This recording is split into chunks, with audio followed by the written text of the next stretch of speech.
Welcome back to The Deep Dive. Today, we're tackling a listener-submitted challenge, which I love.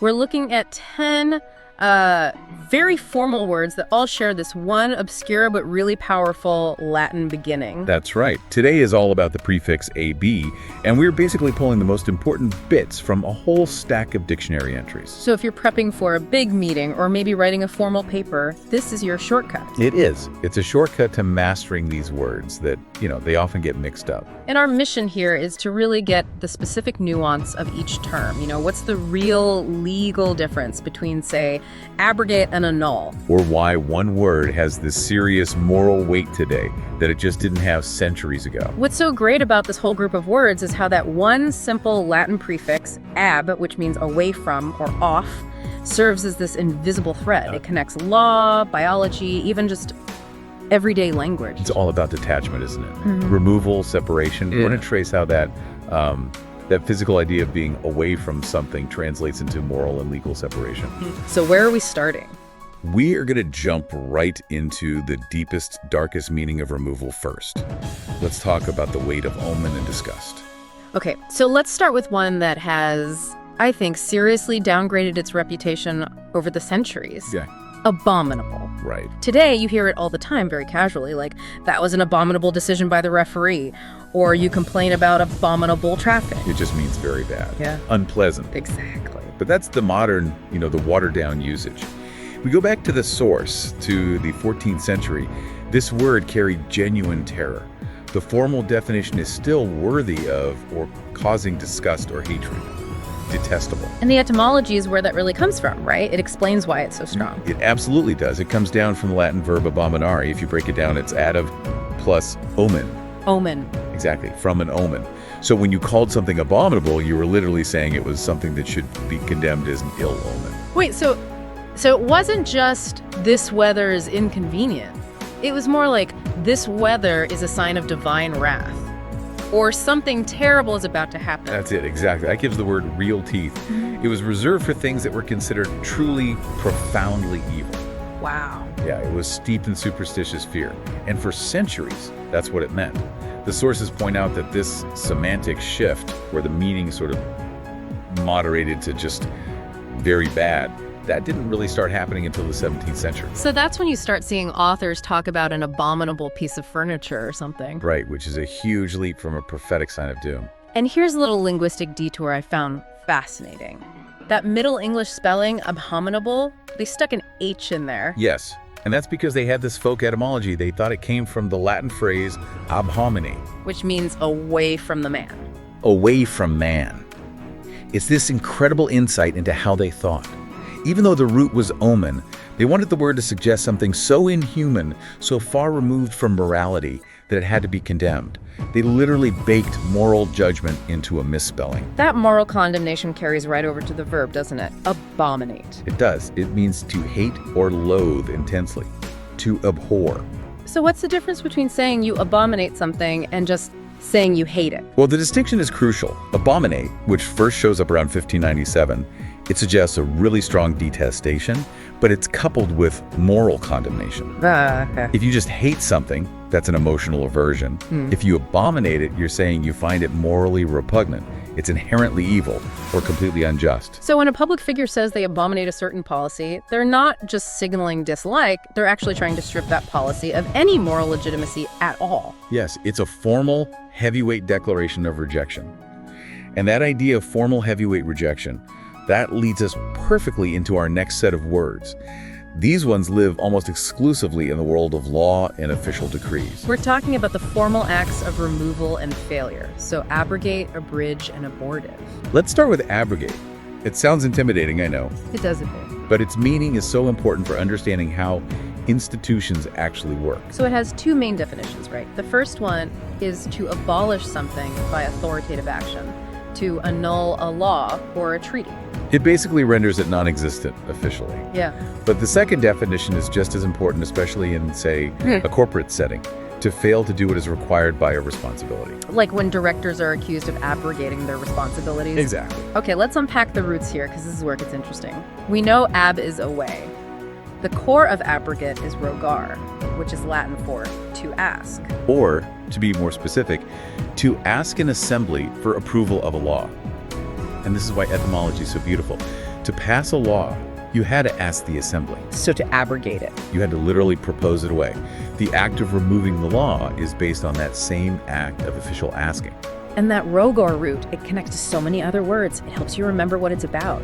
It gives us interrogate, prerogative, arrogant, derogatory. They all relate back to asking or claiming or speaking against something. The thread here is authority. And that's the difference between abrogate and annul. Pretty much. Abrogate implies a very specific legal or official act that just wipes something off the books.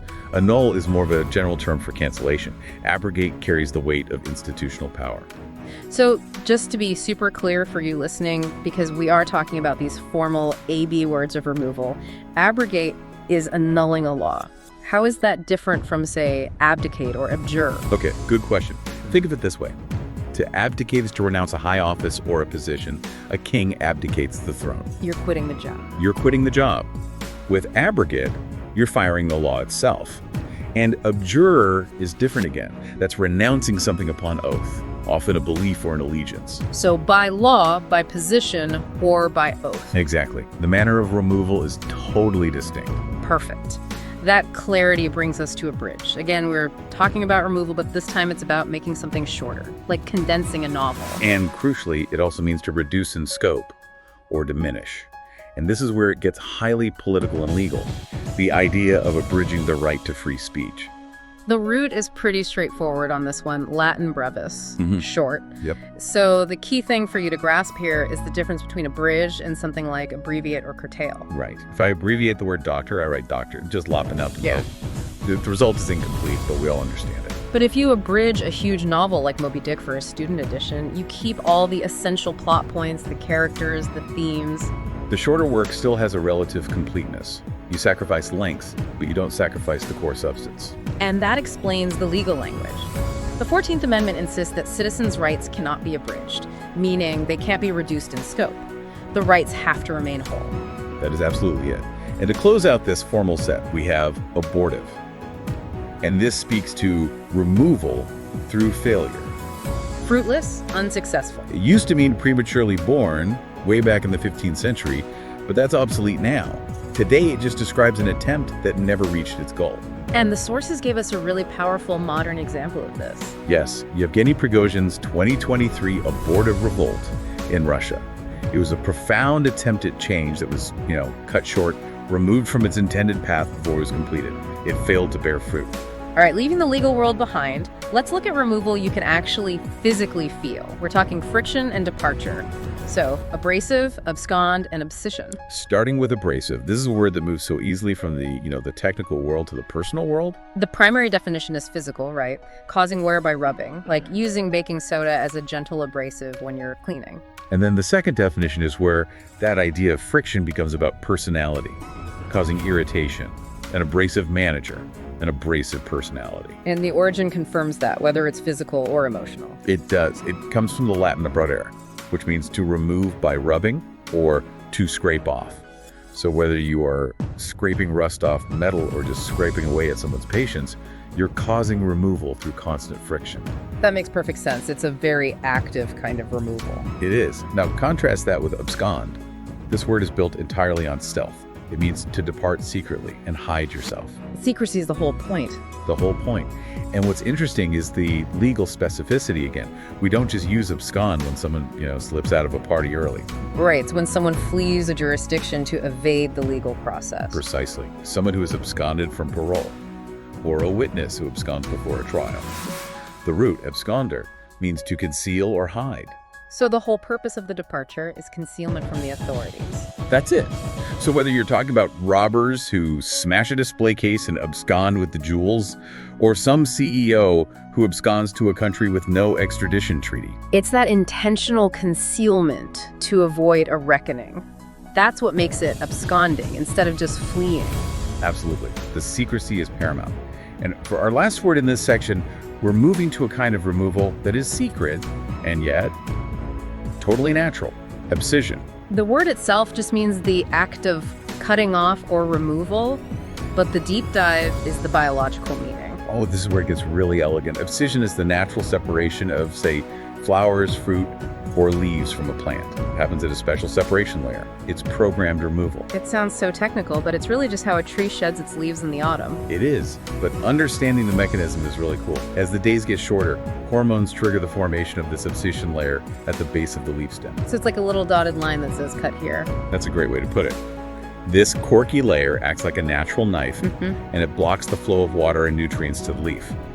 The tree is efficiently sealing itself off and letting the dead part drop without leaving, an open wound. So the tree literally decides which parts of itself are no longer efficient, and it proactively seals them off and removes them. That is a perfect, literal embodiment of the prefix verb out. The plant itself initiates the away from action for its own survival.